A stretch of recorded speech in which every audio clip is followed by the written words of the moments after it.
तो हज़रत अली रज़ी अल्लाह ताला अन्हु के ज़माने में जहाँ पर बकरियाँ ज़िबा की जाती थीं, जहाँ पर जानवर ज़िबा किए जाते थे, चारों तरफ जंगल था। एक शख्स जो है वो अपनी बकरी को ज़िबा कर रहा था। एक शख्स अपनी बकरी को ज़िबा कर रहा था। अचानक झाड़ के अंदर से आवाज़ आती, आह बचाओ मुझे। वो बकरी ज़िबा करने वाला जो बकरी को ज़िबा कर रहा था, उसने जब झाड़ के अंदर से आवाज़ सुनी तो अचानक वो भागा, और भागने के बाद उसके हाथ में चूँकि छुरी थी, जिस छुरी से वो बकरी को ज़िबा कर रहा था, वो छुरी को लेकर वो झाड़ में घुस जाता है। देखता है कि मकतूल पड़ा हुआ है, देखता है कि मकतूल पड़ा हुआ है।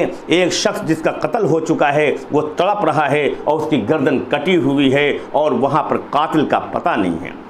उसके बाद वो धीरे धीरे उसको उठाता है। अभी वो उसको उठा ही रहा था कि अचानक हज़रत अली रज़ी अल्लाह ताला अन्हु की पुलिस आ जाती है। हज़रत अली रज़ी अल्लाह ताला अन्हु की पुलिस आई, देखा कि एक शख्स के हाथ में खून से सराबोर एक छुरी है और सामने मकतूल पड़ा हुआ है। फ़ौरन उसका हाथ पकड़ लिया और कहते हैं कि तुमने इसको कत्ल किया है, लिहाजा मकतूल को और उस कातिल को दोनों को अदालत अली में लाया जाता है। और जब हज़रत अली रज़ी अल्लाह ताला अन्हु की पुलिस हज़रत अली रज़ी अल्लाह ताला अन्हु को सारा माजरा बताती है, तो हज़रत अली ने पूछा, क्यों भाई तुमने इसको कत्ल किया है? वो कुछ नहीं बोलता है, खामोश रहता है। फिर उसके बाद हज़रत अली रज़ी अल्लाह ताला अन्हु ने कहा कि चूँकि इसने कत्ल किया है उस शख्स का, इसके बदले में इसका भी कल कत्ल किया जाएगा, इसको भी यह कहते हैं मतलब कत्ल कर दिया जाएगा, इसकी भी गर्दन काट दी जाएगी। दूसरा दिन होता है, दूसरा दिन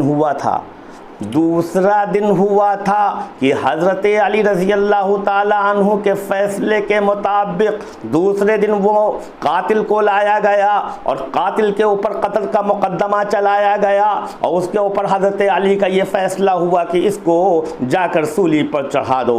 उसे सूली पर चढ़ाने के लिए, उसे कत्ल करने के लिए जल्लाद जाकर खड़ा ही किया था कि उधर से हज़रत हुसैन रज़ी अल्लाह ताला अन्हु तशरीफ़ लाए और चिल्लाते हुए, शोर करते हुए बाआवाज़ बुलंद कहते हैं, अब्बा जान रुको, अब्बा जान रुको, अब्बा जान रुको। हज़रत अली घबरा गए कि आखिर बात क्या है।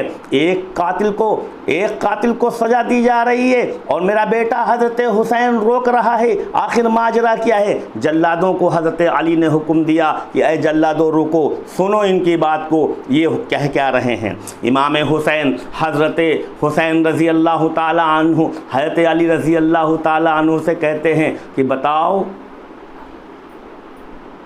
क्यों कत्ल कर रहे हो, इसको क्यों कत्ल किया जा रहा है। तो पता ये चला कि ये कातिल है। क्या है? ये कातिल है, इसलिए इसको कत्ल किया जा रहा है। लिहाजा इतने में वो एक भागता हुआ शख्स चला आ रहा है। उसने कहा, नहीं नहीं, कातिल ये नहीं है, कातिल इसका मैं हूँ। बोले तुम हो? तो हज़रत अली की जो पुलिस थी उसको बुलाया गया, उससे पूछा गया कि बताओ कातिल कौन है। तो मालूम हुआ कि यही तो था। तब पूरा माजरा सामने आया कि एक जो दूसरा शख्स आया उसने कहा कि नहीं, कातिल ये नहीं, ये तो अपनी बकरी को ज़िबा कर रहा था, कत्ल करने वाला मैं हूँ। जब वो मकतूल चिल्लाया तो मैं भाग गया।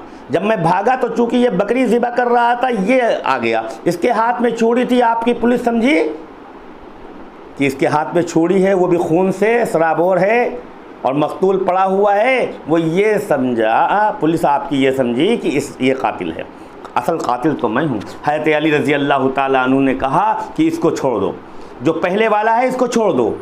उससे पूछा कि तुम कातिल हो? बोले नहीं नहीं, मैं तो इक़बाल जुर्म यूँ ही कर लिया था क्योंकि मेरे पास कोई बहाना नहीं था, रंगे हाथ में पकड़ा गया था, लेकिन मुझे नहीं मालूम कि इसका कातिल कौन है। लेकिन ये कह रहा है तो ज़रूर ये इसका कातिल होगा, ये इक़बाल जुर्म कर रहा है। हज़रत अली रज़ी अल्लाह अन्हु ने कहा कि पहले वाले को छोड़ दो, ये जो दूसरा वाला है इसको जो कहते हैं सूली पर चढ़ा दो। हज़रत हुसैन रज़ी अल्लाह ताला अन्हु ने कहा, मैं इसी बात को तो मना कर रहा हूँ, इसको छोड़ दो, दूसरे वाले को छोड़ो और पहले वाले को भी छोड़ो। हज़रत अली रज़ी अल्लाह ताला अन्हु ने कहा, वो कैसे? बोले इसलिए कि सुनो, अगर ये ना आता तो जो ये पहले बेगुनाह मारा जा रहा था, जिसने कोई गुनाह नहीं किया था, जो अपनी बकरी को ज़िबा कर रहा था, वो बचाने के लिए आया था झाड़ के अंदर, जिसको आपकी पुलिस पकड़ लाई है, ये मारा जाता अगर ये ना आता। पता ये चला कि एक तो इसने कत्ल किया इसलिए इसका कत्ल कर देना चाहिए, लेकिन दूसरे नंबर पर इसने जो है वो कत्ल भी किया और उसने दूसरे वाले शख्स की जान भी बचाई, क्योंकि अगर ये ना आता तो वो कत्ल कर दिया जाता बेगुनाह। और कुरान ने क्या कहा है कि अगर कोई किसी की जान बख्श दे, अगर कोई किसी की जान बख्श दे तो उसकी जान बख्श देनी चाहिए। ये कुरान का फ़ैसला है। हैत अली रज़ी अल्लाह ताला अन्हु ने दूसरे वाले को भी छोड़ दिया, पहले वाले को भी छोड़ दिया और कहा गया हज़रत हुसैन रज़ी अल्लाह ताला अन्हु से कहा कि वाकई तुम्हें कुरान का फ़हम है।